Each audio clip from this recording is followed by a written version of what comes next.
When you think about it, Kirby is a lot like me. He's a big fat guy that sucks up all of the food, but I gotta come clean here.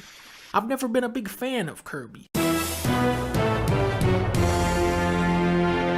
I know, it's messed up to say, I know, but with Kirby, I've always been like, yeah, you know what I'm saying, like, new Kirby, yeah. I've played and enjoyed some of them, but there was never one that really grabbed me, where I'm telling people, you gotta play this Kirby. And then Star Allies came out, and that one kinda poisoned me on the whole series. On that game, I cut all ties with Kirby, and I said, never again.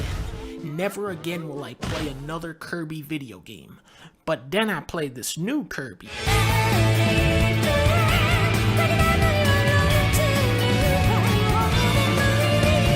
Kirby games are typically very cheery and fluttery to the point where it can become overwhelming.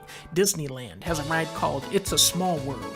Some people love it, some people hate it. I thought it was cool, but I would not want to stay on that ride for 6 hours, you know what I'm saying? However, when you drop this pink dancing ball of joy into a forgotten post-apocalyptic urban landscape, well, that is bizarre and exciting. You suck enemies up and take their powers, you fight a tree and a DDD and a Meta Knight and flap your arms when you miss a platform, but make no mistake, there is no mistaking this game for another Kirby title. For the first time in this 30-year-old franchise, we have a full-on 3D platformer, and what an atmospheric setting to finally set Kirby loose in.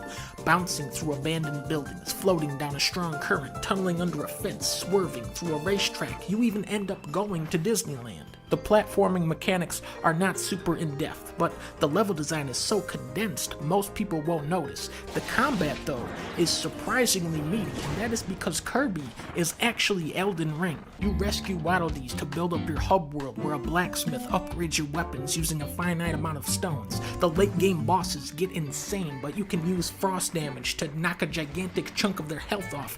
DDD even has the same exact move as Radagon, where he slams the ground.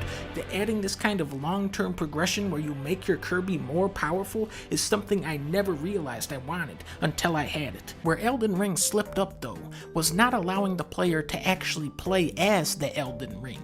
This is where Kirby takes things one step further, with the Kerbin Ring. Kirby eats a car, okay? So then you're a car. Kirby can be a vending machine and shoot Mountain Dew at people. Kirby can be a traffic cone.